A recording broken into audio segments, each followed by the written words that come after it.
Anyhow, big news, of course. It's a shocking turn of events. The Senate passed a $95 billion aid package for Ukraine, Israel, and Taiwan. There was a filibuster attempt last night. Rand Paul was out there talking, maybe a couple other guys. I don't know. I didn't see like a live filibuster streaming or anything, but it went for a while. I did see Rand Paul, and I liked how he said, we don't even have this money. Yeah. We don't even have money. I just tweeted, if we have $95 billion to send to Ukraine, Israel, and Taiwan, then we have $95 billion to cut in taxes. You know, if we can afford this $95 billion, we can afford to cut $95 billion in taxes today. Why don't we just do that instead? How about that? We're not going to do that, though. $60 billion will go to supporting Ukraine as it defends itself from Putin's price hike invasion that began nearly 2 years ago. $14 billion of that is to allow Ukraine to rearm itself through the purchase of weapons and munitions and another nearly 15. By the way, from American companies. Yeah, they get to pay the prices that we paid for the weapons like 20 years ago, and they buy them from the warehouse, not what we have to pay to replace them. But that's a topic for another day, I guess. Another $15 billion for support services such as military training and intelligence sharing. Must be some really nice intelligence sharing that they got. Man, I just sent an email to someone. They write these like in gold letters. You know, it's very, very. Or maybe it's on gold paper. It's got to be. Yeah. I don't know. I would just get a Gmail account, something like that. Share, like, get a Dropbox folder. Yeah. Google Drive. Google Drive. You know, we should run a country. You know, we should. These are good ideas. Also includes non-military assistance. $8 billion would go to help Ukraine's government continue basic operations with a prohibition on money going toward pensions. And there's about $1.6 billion to help Ukraine's private sector. Once you give money, you can't direct it. It doesn't matter. That's a fallacy. No, they'll use different money for that. Exactly. It's a fallacy. Yeah. What is that? There's a name for it. I can't remember. I don't know. It is an economic fallacy to think that you can partition money in certain areas. You can't. Because fungible. T-Dub coming there it in is, with fungible. With a word. Because here's the thing. Yeah, they can't spend the $8 billion towards pensions. But they'll take the $8 billion they need to spend on pensions that they already have and spend it on pensions. Well, they were going to use their own $8 billion to keep their government going with basic operations. Now we're going to do that, so they're going to use their $8 billion to go pensions. towards the other stuff that they're not supposed to use it for. That's how it works. About a third of the money allocated to support Ukraine actually will be spent replenishing the U.S. military with the weapons and equipment that are going to Ukraine. So a third of this is actually just buying back weapons that we've already sent to them. Still Ukraine aid, I guess, but it is leading to people tweeting saying, why do Republicans hate the military? This is to buy weapons to defend ourselves. So all of a sudden Republicans hate the troops. $480 million to help Ukrainians displaced by the war as well. Wait, hang on, go back, because Mitch McConnell. Yeah, he said that the money is about rebuilding the arsenal of democracy. Okay? And demonstrating to our allies and adversaries alike that we're serious about exercising American strength. See, that's the problem. We haven't been serious lately about exercising America's strength. We've never tried to do that. And just like any muscle, if you don't exercise it, it deflates. It atrophies. You know? Exactly. We just can't do anything. Yeah. The arsenal of democracy. Don't you hate it when a democracy lands on your house and kills your family? I know. I just hate that. Oh, seen it a million times. And both sides use these ridiculous buzzwords. Israel, $14 billion would go to support Israel and the U.S. military operations in the region. $4 billion would go to boost Israel's air defenses, with another $1.2 billion for Iron Beam, a laser weapon system designed to intercept and destroy missiles. Yes, Jewish lasers. That's what that's going for. Are they attached to the sharks? Yeah, I think so. On their heads? There's also $2.5 billion to support U.S. military operations in the region. I still want to ask this question that no one has answered yet. Is Israel over here sitting around saying, oh, we want to destroy Hamas, but we just don't have the money to do it? You know, we would bomb Gaza, but we just don't have any weapons. We just don't have any bombs. We just have to wait for the United States to send us money to do this. No, they're doing fine. They're doing fine. In fact, I think they their finances are in better order than ours. They are. This is simply in the bill to try and get some Republicans to support it, and so we can signal to Israel that we are behind them. It also contains $9.2 billion in humanitarian assistance to provide food, water, shelter, and medical care to civilians in Gaza and the West Bank. So we'll pay to bomb the people in Gaza, and then we'll pay to help the people in Gaza that got bombed. It's literally the definition of the government breaking your leg and then giving you crutches. It's the same thing. That's just taken to its fullest extent. Yeah, except they're going to blow off your leg. Yes. So you'll need prosthetics. Let's see. None of this other stuff is super important. Spending related to China, $8 billion would go to support key partners in the Indo-Pacific and deter aggression by the Chinese government. Bill includes $1.9 billion to replenish U.S. weapons provided to Taiwan, and about $3.3 billion to build more U.S.-made submarines in support. It'll probably get you about 2 submarines in support of a security partnership with Australia and probably one UK submarine, yeah, maybe one. Other provisions, it includes $400 million for a grant program that helps nonprofits and places of worship make security enhancements and protect them from hate crimes. Had they discussed enhancing criminal penalties for hate crimes over there? I think that would probably deter aggression. There's also language that would target sanctions on criminal organizations involved in the production of fentanyl. That's because these terrorists are high. Mm-hmm. That's why they do so much crazy stuff. That's why they do that. And it's all a search for more fentanyl. That's what it is. You know who won in this bill? American military manufacturers. Military contractors. That's who won. Love that money. The defense systems. Let's see. We got some videos here from Rand Paul. By the way, 22 Republicans voted yes on this bill. I didn't see Marsha Blackburn on there, and I was surprised, actually. So I don't know. Maybe I'll vote against her less hard, but still. So this was against like all Democrats? Yeah, basically? I mean, they've got, what is it, 51 to, what's the margin in the Senate? 51 to 49, something like that. I can't remember exactly what it is.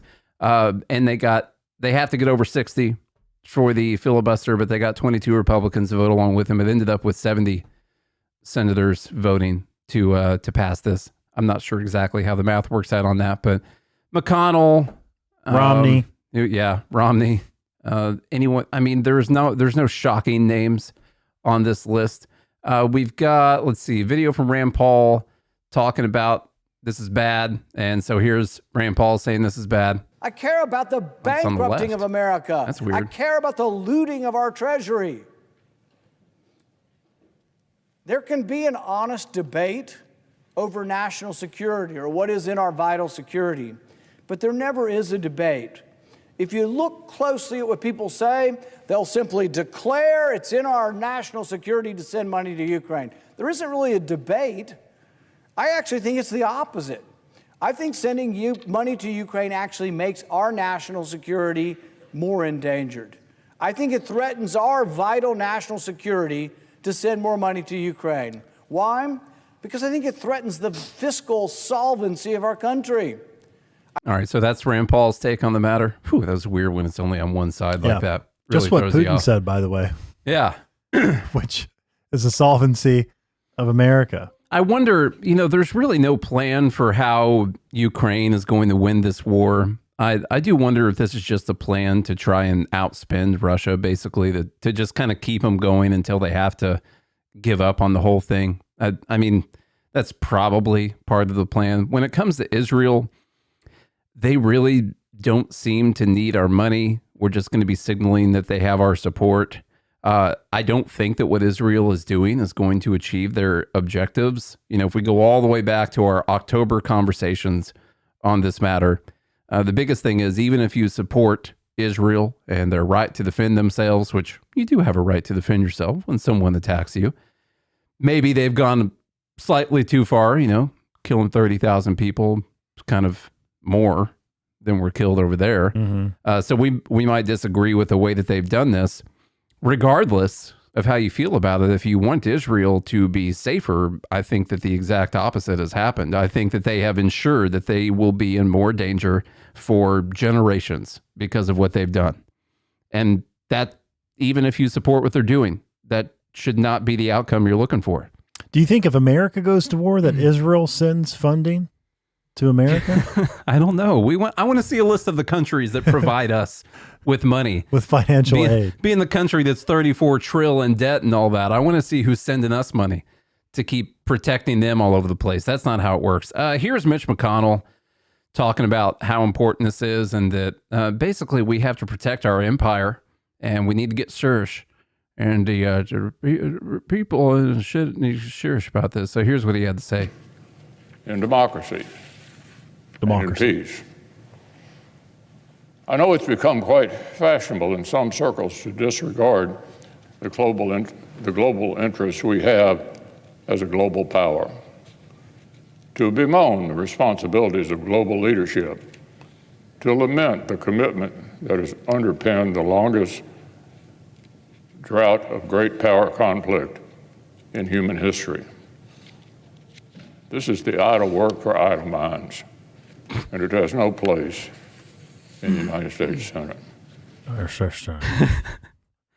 Compelling and rich. Yeah. Powerful stuff. Wow. Right there. Almost jumped out of my seat. Yeah, I'm enthused about this. I feel like I need to do a workout. Yeah. If you think that we shouldn't be doing this, the people who are arguing that this is idle work or idle mind. Every time he takes a pause before the next word, I'm like, oh my God, it's happening again. He's going to freeze. It's going to happen. But the other thing he said there that was kind of weird was this is basically the longest stretch without like a global power, being at war, essentially. This is the longest stretch of peace we've had in history. It's too long. Yeah. Too much. Well, we've had to have a lot of wars to have that peace, Think of all the wars we've had going on over our entire lifetimes to ensure that we weren't at war. This is it's so strange sometimes thinking about that we're in 2024 now and humans are still killing each other. Same thing. It's so wild. Here's what Mitt Romney had to say about it. Man, there was a time in history where I thought he should be the president. Did you vote for him? I didn't vote in that election. No, I didn't. I was too lazy, but I did want him to win. I did. I'll be 100% honest right now. Against Obama? No cap. I wanted him to win. And it wasn't because Obama was black. Okay? It wasn't. Sure.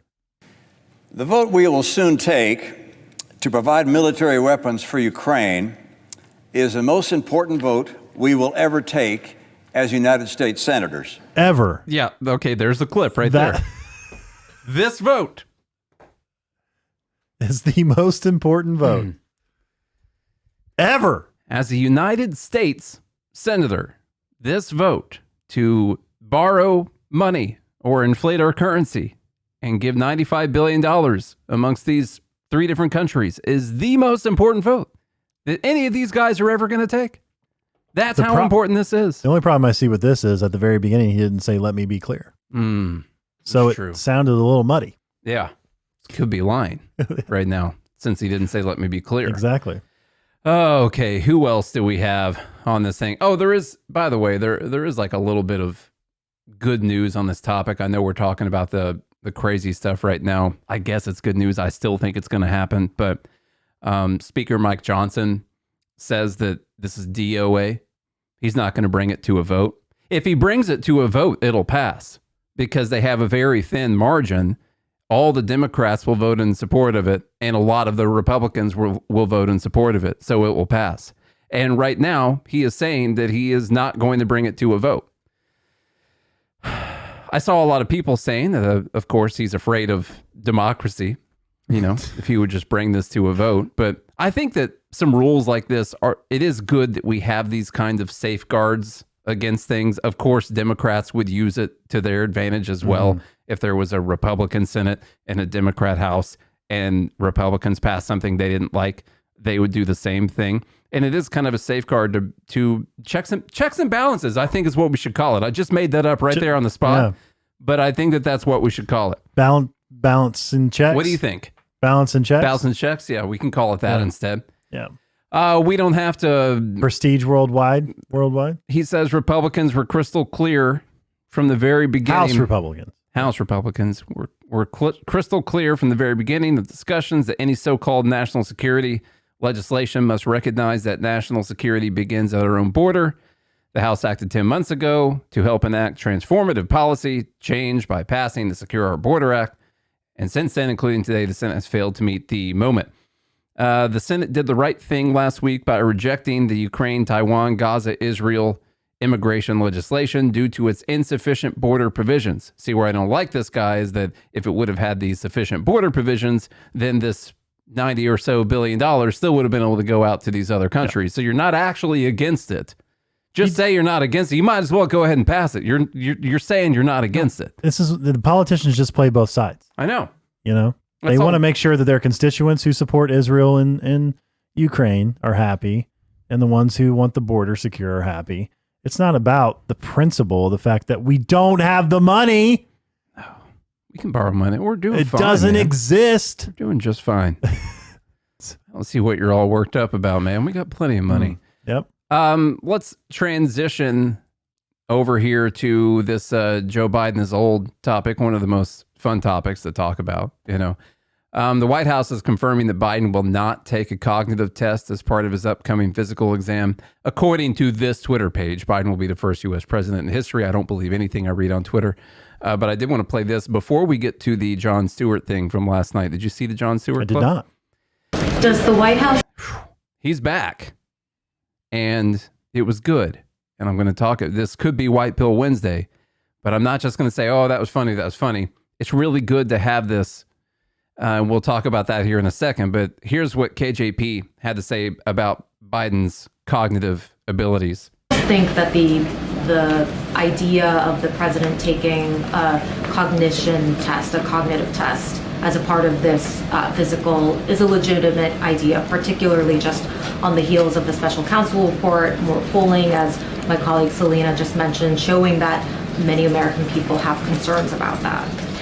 Look, I got this question last week as well, and I'm just going to say what Dr. O'Connor, it's kind of what he said to me about a year ago when the report came out last year, obviously on his physical, which is the president proves every day how he operates, how he thinks. Yes, he does. Right? But by dealing with world leaders, by making really difficult decisions on behalf of the American people, whether it's domestic, whether it's national security.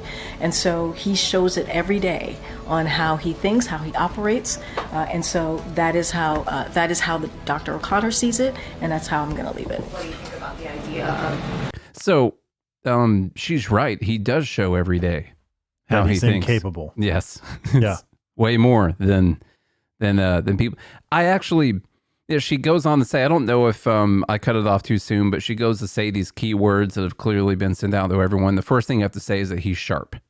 It's the first word. Did she say that in this clip yet? Uh-oh. Let me see. I don't know why there's music. Why do people put music in the background of this stuff? It's so weird. kind of a test? I believe, for me, you're asking me my personal opinion, he is sharp.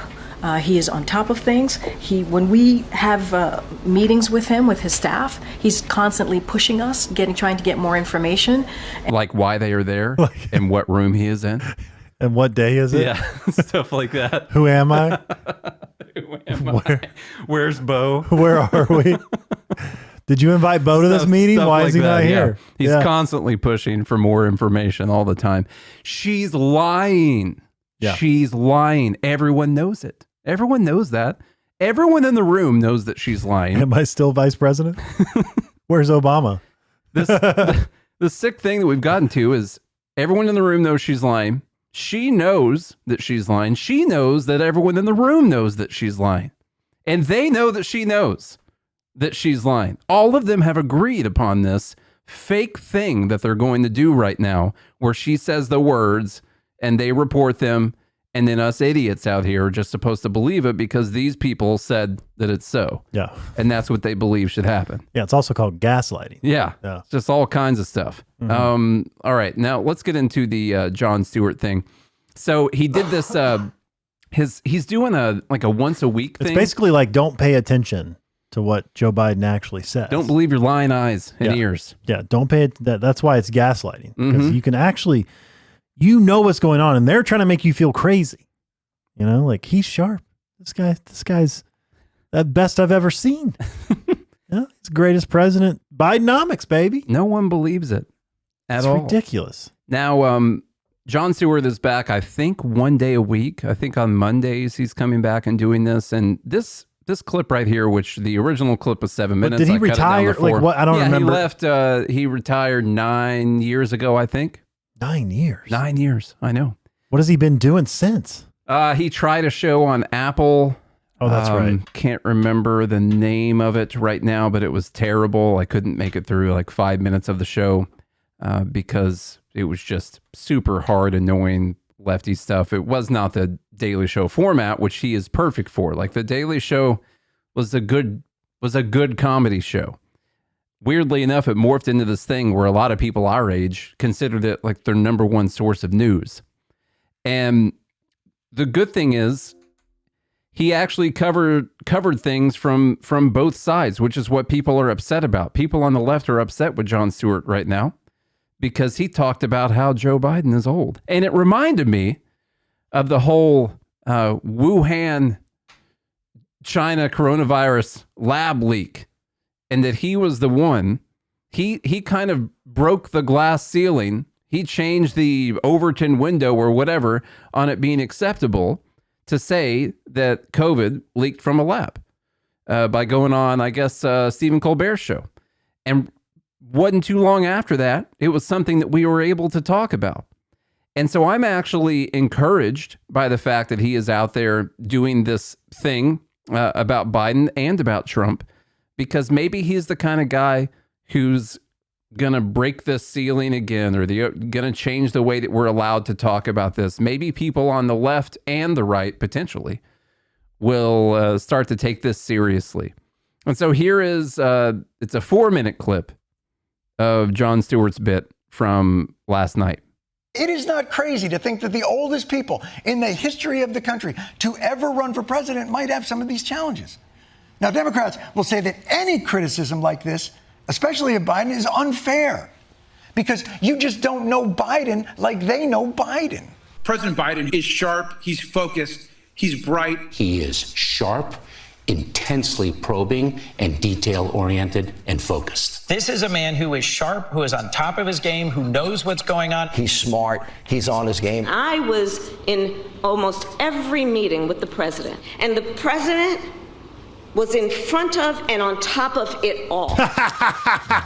Did anyone film that?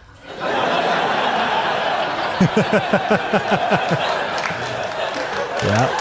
Because if you're telling us behind the scenes he is sharp and full of energy and on top of it and really in control and leading, you should film that. That would be good to show to people instead of a TikTok where he goes, chocolate cookie. Of course, when it comes to Republicans, they've got a different strategy for their 77-year-old candidate. Well, first of all, Donald Trump is not an old man. He's an old man!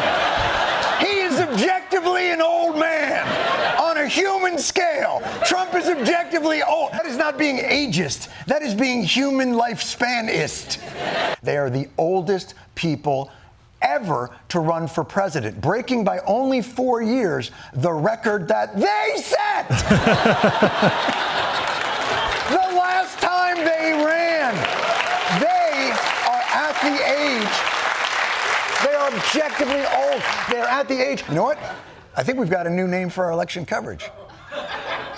Indecision 2024 Antiques Roadshow. All right. What's crazy is thinking that we're the ones as voters who must silence concerns and criticisms. It is the candidate's job to assuage concerns, not the voter's job not to mention them. I didn't want to have to do this on my first day. Come over here. Look at me.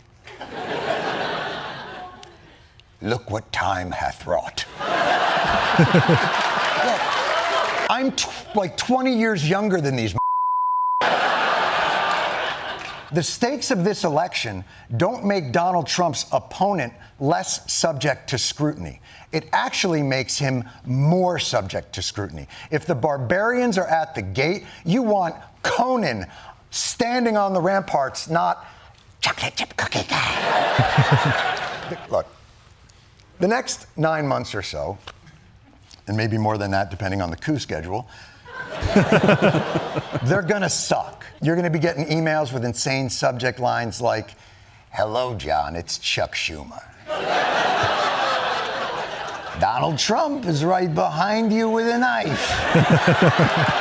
You're going to get inundated with robocalls and push polls and real polls, and people are going to tell you to rock the vote and be the vote and vote the vote and finger bang the vote. And it's all going to make you feel like Tuesday, November 5th is the only day that matters. And that day does matter. But man, November 6th ain't nothing to sneeze at, or November 7th. If your guy loses, bad things might happen, but the country is not over. And if your guy wins, the country is in no way saved. The work of making this world resemble one that you would prefer to live in is a lunch pail job, day in and day out. So the good news is, I'm not saying you don't have to worry about who wins the election.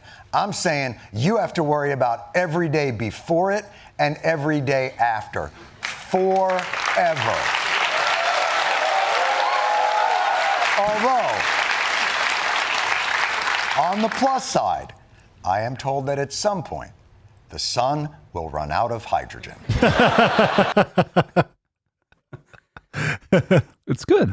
Yeah, it's really good. It's good stuff. I didn't realize how much I missed seeing Jon Stewart on the Daily Show because Trevor Noah was terrible. Like after he left, they went like a strictly crazy leftist position. He actually left right before Trump took off. Actually, before the election, Jon Stewart left. And once Trump won, I mean, they just went crazy partisan leftist, and that's all it was. And it just was not funny because there has to be a little bit of truth in jokes for them to be funny. So nothing that they ever said was actually funny because things that people on the left believe often are not true. And so that's the reason there. This could actually, I'm hoping this could actually change some things, like when he was the first person to go out there on Colbert and say, of course this virus leaked from the lab in China. Right. Of course it did. Yes. What are you talking about? Yeah. You know? And right after that, we were allowed to talk about it. He was the guy who went out there and did it. And maybe this right here, him coming out here and saying, of course Joe Biden is too old.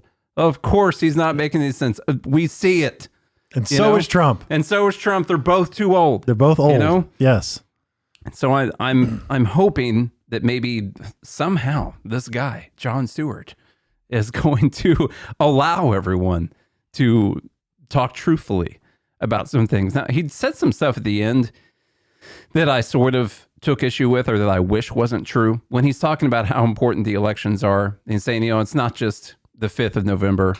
It's every day after that. And he says it's not just that day that's important. It's every day leading up to it and every day after that, making sure, And he kind of said the responsibility's on you. The onus is on you. He did. Go out and make the best day possible. He said that even if your guy wins, it doesn't mean the country is saved after that. It's on you. I sort of wish it wasn't the case that the government and that the president had so much power and influence in people's lives and in the world that wasn't the scale of how important the election was. It shouldn't matter. It really shouldn't. They have so much more power than they should. And the fact that there are so many people that feel like their lives depend on the right person getting elected into these offices is a problem. You shouldn't just say, well, so we have to make sure we're vigilant and that they're doing the right stuff. No, we gotta tackle that problem right there. Why does this person have so much power that it's the case that your life depends on who wins? That they constitutionally should not have. Yeah, they should not. All these agencies they have that regulate everything to death and control our lives, and the wars that we start and keep going forever, all these things, they shouldn't be happening. And that's the conversation I hope he has next. That it should not be this important who wins this election. Yeah. So anyhow, that's what I had to say about that. Now, well, and here's the other thing: you would get better candidates, because then you wouldn't have narcissists seeking the position. That's true. You would actually have people who want to be public servants because that's all they would be able to do is serve the public. So you would actually get the right people in office. so to speak. Now, not perfect, of course. No one's perfect. But you would actually have the right people vying for the job, not people who are seeking power and want to control everything. I was trying to bring up this screenshot I forgot to put in the show notes right here from the Rolling Stone. Is Jon Stewart still the right person to host The Daily Show? The comedy vet makes his return to the desk he left in 2015, but his both sides are equally bad approach may not translate to 2024. And of course, the article is actually, all about I think that's where most of America sits. I know, but that's not where the left media wants to sit. That's not where they are. I know, but you want to talk about ratings? Oh yeah, I would love to see the numbers on this compared to what Trevor Noah had, because this article talked great about how Trevor Noah was the perfect person to come in and did a great job with the show. You know, people didn't watch it because he was black. That's probably the problem. Racism was the problem then. Now that we got a white guy back in there, that now the ratings are going to go back up. And so it is cool to see. It's not cool to see. It's funny to make fun of them. People on the left and the left media coming out saying, "Oh no, you can't do this thing that he used to do," which was that both sides were bad. Back when we weren't about to be in World War III, if Trump gets elected, which was trending earlier on Twitter today. Funny enough, like the guy who didn't start any new wars versus the guy who we just had to spend another $95 billion to give the people who are at war right now because of what's going on in the world. Well, we haven't spent it yet. Sorry, they just voted on that. We'll see if it actually goes through. It will. You know, which guy's actually going to take us into World War III? They're saying that it's just too dangerous. The stakes are too high to do this. Both sides are equally bad thing. It's got to be a strictly you have to be against people on the right TV show. Yeah, because you know the stakes are too high. Because there's too many TV shows on the right saying the left is bad. I know. You know, there's way too many publications.